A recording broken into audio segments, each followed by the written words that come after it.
What's up mga ka-recap? Kung gusto nyo ang mga ganitong content about time travel and sci-fi, huwag kalimutang mag-subscribe at i-like ang video na ito upang magganahan ako sa pag-upload ng mga bagong videos at sabay-sabay tayo mag-enjoy. Halika, simulan na natin!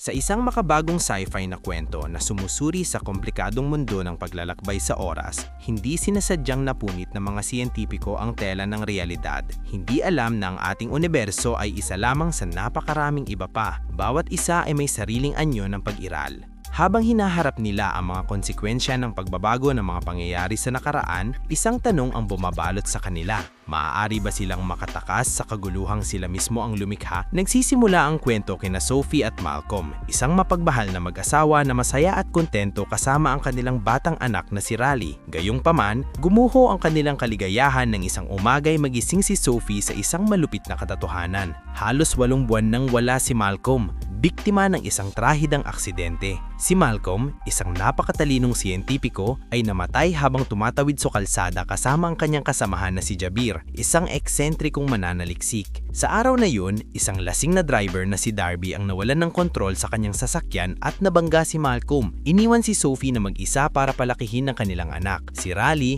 lubhang nalungkot sa pagkamatay ng kanyang ama, ay nawalan ng interes sa pag-aaral. Nilamon siya ng dalamhati at lalong naging nakakaalarma ang kanyang pag-uugali. Isang araw habang nasa trabaho si Sophie, nakatanggap siya ng tawag mula sa paaralan ni Raleigh. Nakakabigla ang balita. Nagpasa siya ang paaralan na i-expel si Raleigh dahil sa paulit-ulit na pagliban at kawalan ng pagsusikap sa pag-aaral. Sinabihan siyang kailangan niyang sunduin agad ang kanyang anak. Dahil hindi siya makaalis sa trabaho, humingi siya ng tulong kay Jabir, matalik kaibigan ni Malcolm, kung maaari nitong ihatid si Raleigh pa uwi. Pumayag si Jabir kahit abala pa rin sa kanyang siyentipikong pananaliksik. Isang obsesyong nagpatuloy mula nung namatay si Malcolm. Patuloy pa rin siyang lubog sa kanyang mga proyekto, madalas walang pakialam sa mundong sahinig sa kanya. Pagsapit ng hapon matapos ang kanyang shift, nagtungo si Sophie sa korte. Umahasa siyang makakamit ang hustisya laban kay Darby, ang lasing na driver na pumatay kay Malcolm. Ngulit laking gulat at pighati niya nang malaman niyang nakalaya si Darby matapos magpiyansa.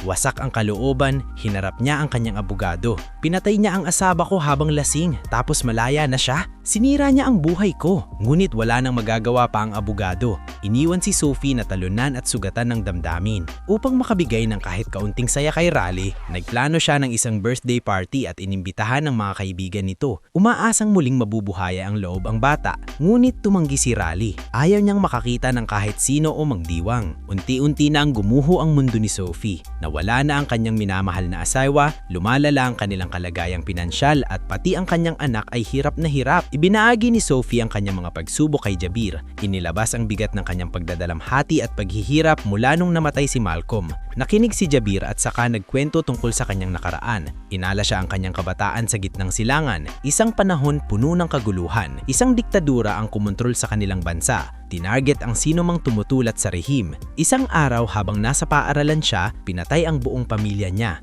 Nakaligtas lamang siya dahil wala siya sa bahay. Wasak at nag-iisa, tumakas siya patungong Amerika. Lagi niyang iniisip, paano kung maaari siyang bumalik sa nakaraan para iligtas ang kanyang pamilya? Pagkatapos, ibinunyal ni Jabir ang isang nakakagulat na lihim. Siya at si Malcolm ay gumagawa ng isang time machine, isang makabagong proyektong magpapakatotoo sana ang paglalakbay sa oras. Ngunit natigil ito nung namatay si Malcolm. Tumanggi si Jabir na sumuko at tinapos niya ang makina mag-isa. Ipinakita niya ito kay Sophie at ipinaliwanag ang limitasyon nito. Hindi ito kayang bumalik sa napakalayong panahon, ngunit kayang bumalik ng 8 buwan bago mamatay si Malcolm. Iminuhanay niyang gamitin ito para iligtas si Malcolm. Nag-alinlangan si Sophie. Imposible ang ideya ng pagbabago sa nakaraan. Ngunit iginisti si Jabir na hindi ito pisikal na nagdadalang tao sa nakaraan. Sa halip, kaya nitong burahin ang isang tao sa timeline. Tatargetin lang nila si Darby at alisin ito bago maganap ang aksidente. Kailangan lang ng makina ng isang larawan at lokasyon ni Malcolm ng araw ng aksidente. Kapag naalis si Darby sa timeline, hindi na mamamatay si Malcolm.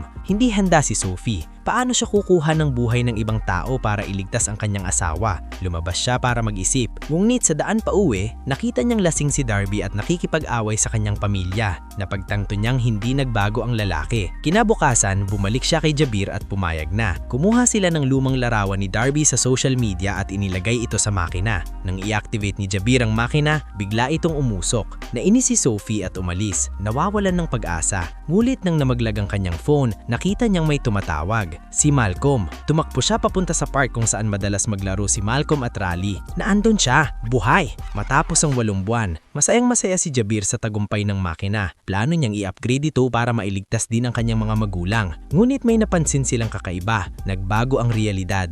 Sa timeline na ito, hindi namatay si Malcolm at tanging sina Sophie at Jabir ang may alaala ng dating timeline dahil naandun sila sa silid nang i-activate ang makina. Nagpasa siya si Sophie na hindi sasabihin kay Malcolm ang totoo at ginugulol ang oras para maging masaya ang kanilang pamilya. Ngunit nang bumalik siya sa trabaho, natuklasan niya na sa timeline na ito, hindi na siya empleyado roon. Napagtanto niya na isang pagbabago sa nakaraan ay nagdulot ng maraming pagbabago sa kasalukuyan. Sa huli, sinabi niya ang lahat kay Malcolm, ang time machine at kung paano siya naligtas sa muntik aksidenteng dapat ay papatain sa kanya. Nagulat si Malcolm at nagtulong kay Jabir para humarap sa kanya. Iminuhanay ni Jabir ang isang ambisyosong plano. Kung naligtas nila si Malcolm, bakit hindi baguhin ang mas malalaking pangyayari sa history? Pwede nilang alisin ang mga kilalang terorista bago pa makapaminsala. Agad tumutol si Sophie. Hindi pa nila una-unawa ng epekto ng pagbabago sa nakaraan. Babala niya, hindi natin alam kung gaano kalaki ang nabagong realidad dahil lamang sa pagligtas ng isang tao.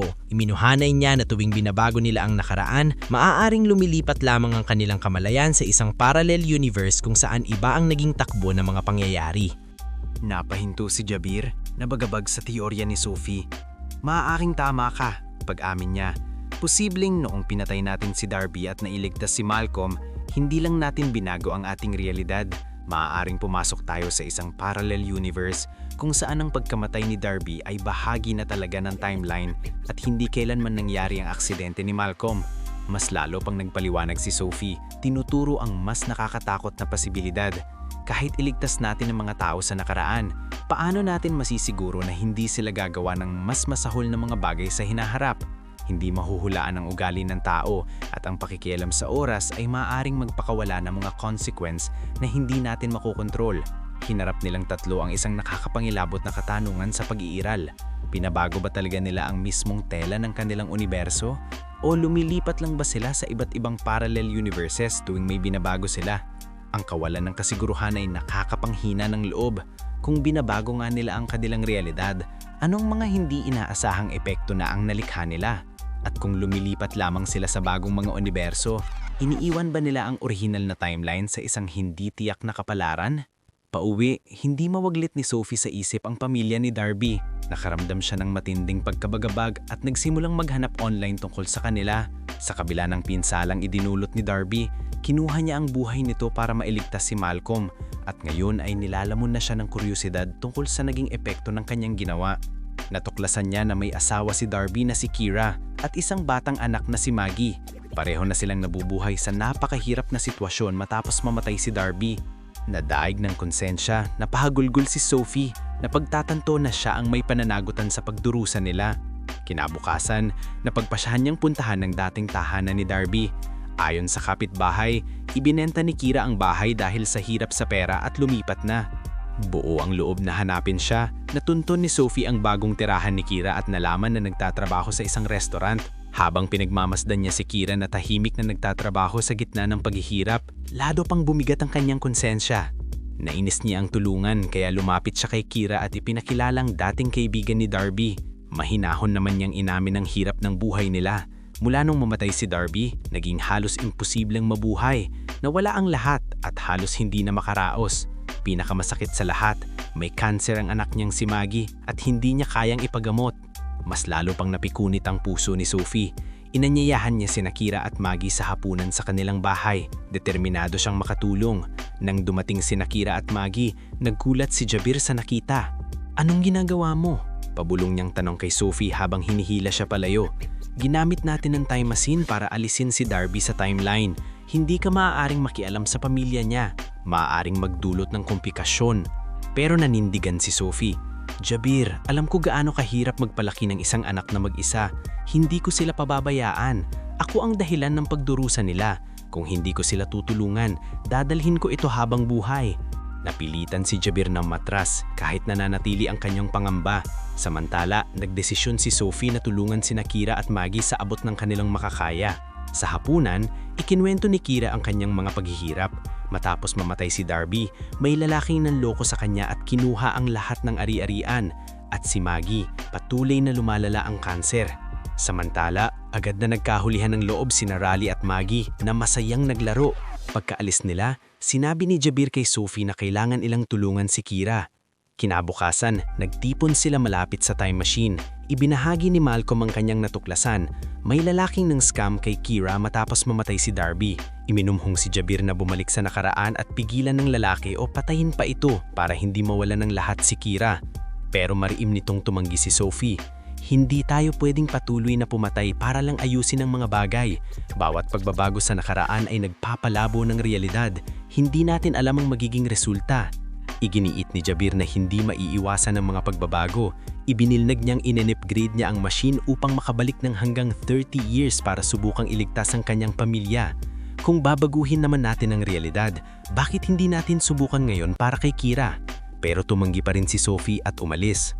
Lumipas ang mga araw na mas lalo siyang naging malapit kay Kira at Maggie. Naging matalik na magkaibigan sina Raleigh at Maggie hanggang sa isang araw, biglang bumagsak si Maggie habang naglalaro. Dinala agad nila sa ospital. Lumala na ang kondisyon ng bata at wala silang pera para sa paggamot. Wala nang magawa si Sophie at sa kawalan ng pag-asa, lumapit siya kay Jabir. Laban sa kanyang prinsipyo, pumayag siyang gamitin ang time machine para alisin sa timeline ng scammer, umaasang maililigtas nito sina Kira at Maggie. Alam nilang muling magbabago ang realidad, pero sabik pa rin silang malaman ang resulta. Nagpunta sila sa restaurant kung saan dating nagtatrabaho si Kira, pero laking gulat nila nang makita nila na hindi na siya waitress, siya na ang may-ari ng restaurant. At higit na nakakaginhawa, ganap ng malusog na si Maggie. Pero sa timeline na ito, hindi na nila nakikilala sina Kira o Maggie. Masaya sila sa magandang resulta at nagtungo para sunduin si Raleigh sa paaralan. Pero nang tanungin nila ang guro, nagulat sila sa sagot. Walang estudyanteng may pangalang Raleigh dito. Nanlamig sina Sophie at Malcolm at napagtanto ang katotohanan. Sa pagbabago nilang nakaraan, nabura ang pagkakaroon ng anak na Raleigh sa timeline na ito. Sa kabilang banda, balutin ng karaibang hamog ang kanilang bahay. Nag-alala, naghanap sila ng sagot.